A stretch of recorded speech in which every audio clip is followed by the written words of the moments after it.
It's August, I'm starting a new vlog. Just opened my shop today, yay. It's been like 2 months since it's been open. And I switched over to a whole new platform. I used to be on Etsy and now I'm on Squarespace. It took me a really long time to set up and I'm still getting used to it, and I just opened it today. So I'm not sure what condition my shop will be in when I post this video because sometimes vlogs take me forever to film.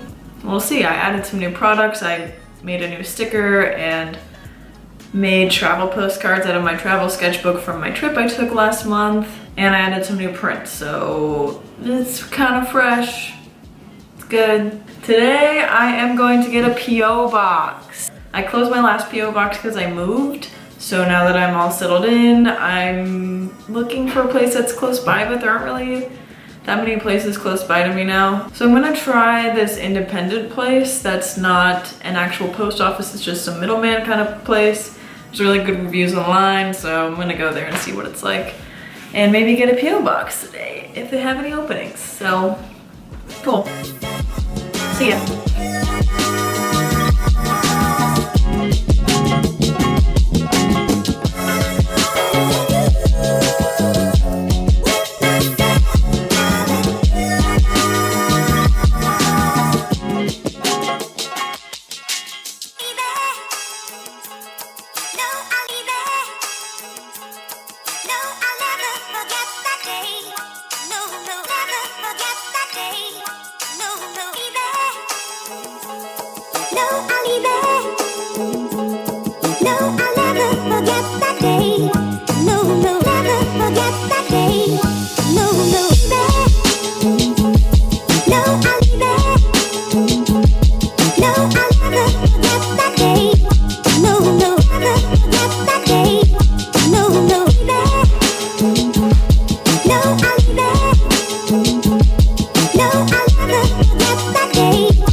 What's up, girl?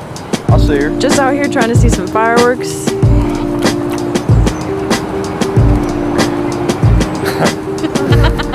Perfect reflection going on here. Josh. You're gonna fall off that one. Joshua.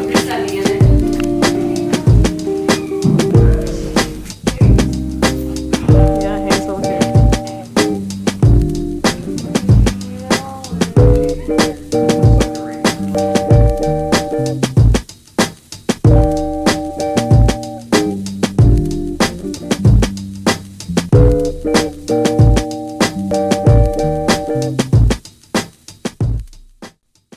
Hello again.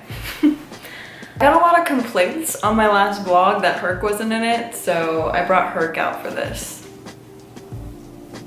There he is. He's not usually in my studio because when I touch colored pencils, paints, a cup of water, crinkly plastic, a towel, he goes nuts. So he's not really allowed to be around me when I'm working. But since we're not doing anything, we're just filming, you can be here. So I will be restocking my travel postcards. They're sold out right now. My new sticker is still in stock and I have some sticker sets still up and prints. So if you are interested in the travel postcards, I will post about it on my Instagram when they are back up. So I stole this idea from Furry Little Peach. Full disclosure, I stole it. I'm gonna end this video with a short Q&A and I asked people on Instagram for questions, so let's just answer some. My friend Suze asked, is your dog a model yet? Can I sign him to my agency? He's not a model yet, so you can talk to him. You can talk directly to Toady if you're interested in any model opportunities with him.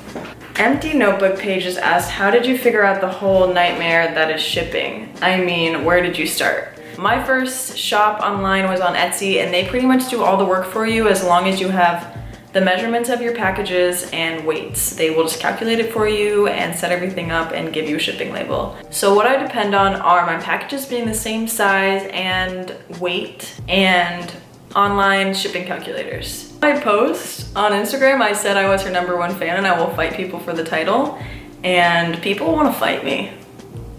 I'll fight you. Art of Manta waves and says, I'd love to hear how you keep organized work-wise. Thanks and love your content.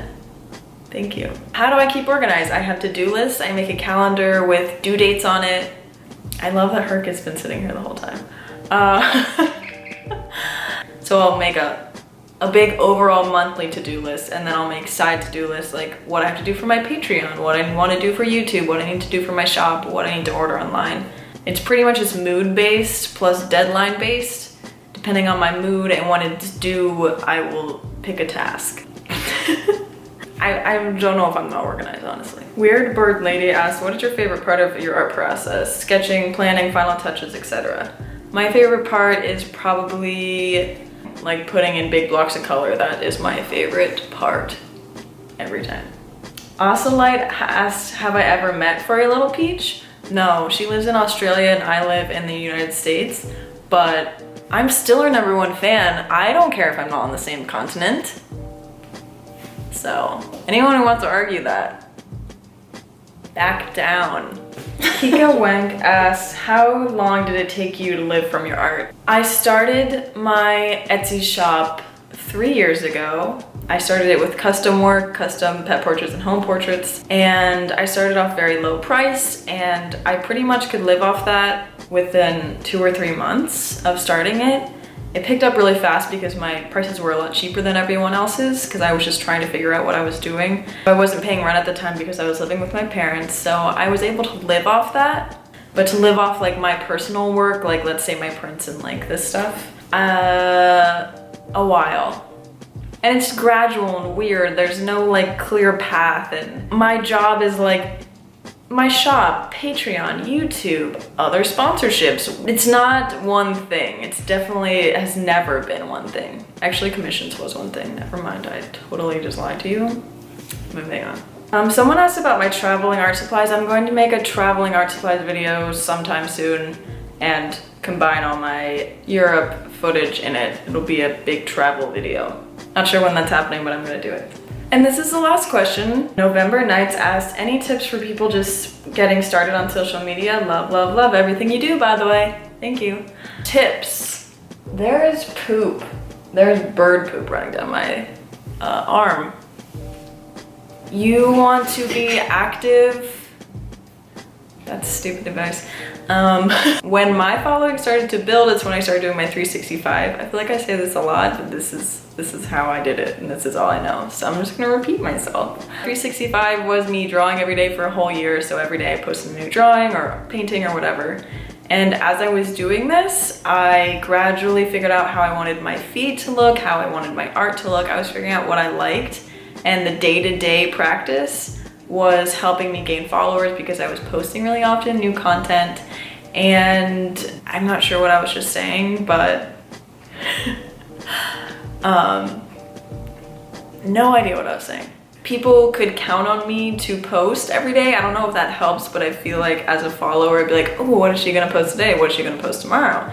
Personally, when I look at another Instagram, I look for consistency, some type of something I can count on when I click follow. Like I can count on them to make cute and colorful stuff, or I can count on them to always have bright photos with plants, or they're always posting things of this bird, and I can count on them to make cute posts about Hercules. You want to have something that brings people in that they can count on you to post.